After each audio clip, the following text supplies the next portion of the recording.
Kamusta mga idol? Welcome sa akin channel at ito ang Lodi Gadgets TV. So for today's video mga idol ay kakamustahin natin itong si Tecno Pova 4 Pro after 2 months na gamit natin itong phone na to. Sasabihin ko yung mga bagay na nagustuhan ko sa kanya at syempre sasabihin ko rin yung mga ayaw ko o yung mga issue na na-encounter ko kung mayroon man. Kung interesado ka, tara simulan na natin. Okay, so unang nagustuhan ko sa kanya ay itong design niya sa likod na swak na swak o agaw pansin lalo na sa mga gamers. Lalo na nga itong linya sa likod na mukhang LED pero nagduglaw lang siya depende sa anggulo o kaya kapag tinatamaan ng liwanag.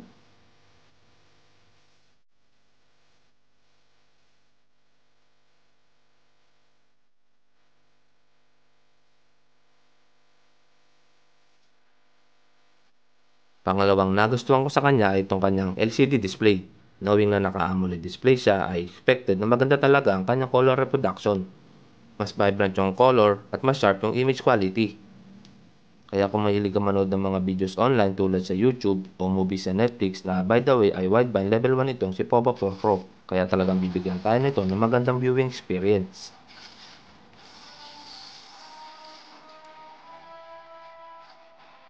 Samahan mo pa ng 90Hz refresh rate. Kaya sabing-sabi din ang pagbabrowse natin at pag-scroll lalo na sa mga social media apps. Pangatlo ay itong kanyang dual speaker. Although hindi kasing lakas ng ibang naka-dual speaker, pero pagdating sa sounds clarity ay masasabi kong buo yung pinoproduce na sounds netong si Pova 4 Pro.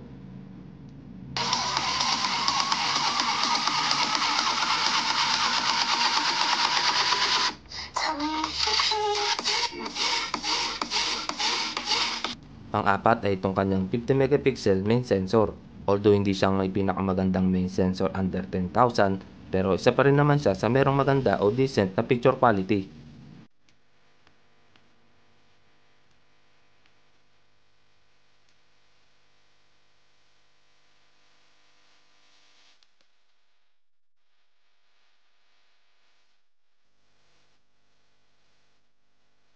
Panglima ay itong kanyang video stabilization. Nasa ganitong presyo nga mga idol ay meron na siyang EIS o Electronic Image Stabilization sa 1080p at 30 fps.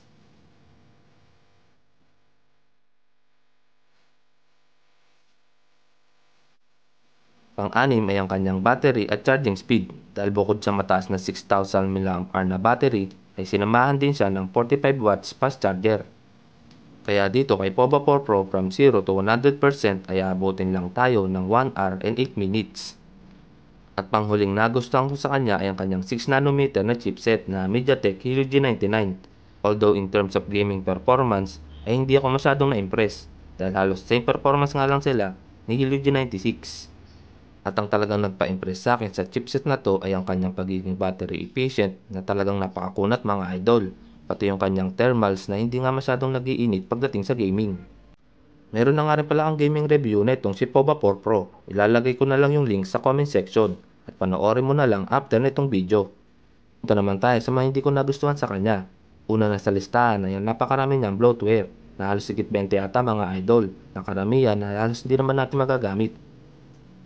Pero pwede naman natin i-install at i-disable. Kailangan lang talaga maglaan ng konting oras. Pangalawa, yung quality ng selfie camera niya na para sa akin na hindi ganun kaganda. Dahil kung makikita nyo mga idol, ay soft at pale yung quality ng selfie camera na itong si Pova 4 Pro. At isa pang hindi ko talaga nagustuhan sa kanya ay itong kanyang napakadalas na notification ads. Yung tipong katatapos mo lang mag-clear ng notification ads, pero ilang oras lang, minsan nga ay minuto lang, ay meron na naman. Na kahit burahin ko na yung kanyang mga bloatware although nabawasan pero still meron at meron pa rin lalabas na notification ads. At ang issue naman na na-encounter ko sa kanya ay ang kanyang multitouch. Halimbawa dito sa Call of Duty Mobile tapos ay gumagamit ka ng 3 to 4 finger ay may time na bigla na lang magpipress yung kanyang screen ng 2 to 4 seconds pero napakadalang lang naman. Sayang nga lang at hindi ko siya matimingan habang ginagawa ko itong gameplay natin dahil tulad nga ng sabi ko ay napakadalang lang naman. Kaya sinubukan ko dito sa multi-touch tester at confirm nga mga idol na meron talaga siyang mistouch. Hindi ko nga lang sure kung software o hardware issue nga ba ito o siguro ay nasaktuhan lang itong unit ko. Comment na lang kayo mga idol kung naka-encounter din kayo ng ganitong issue. At kung software issue ay sana talaga ay makuha sa mga susunod na update. At yun lang naman mga idol, yung honest review ko after 2 months na gamit ko itong si Poba 4 Pro. Kaya for more honest review ay please huwag mo kalimutang mag-subscribe. Pakiclick na rin yung notification bell para maging updated ka sa mga susunod kong review. Hanggang dito na lang mga idol. Salamat and peace!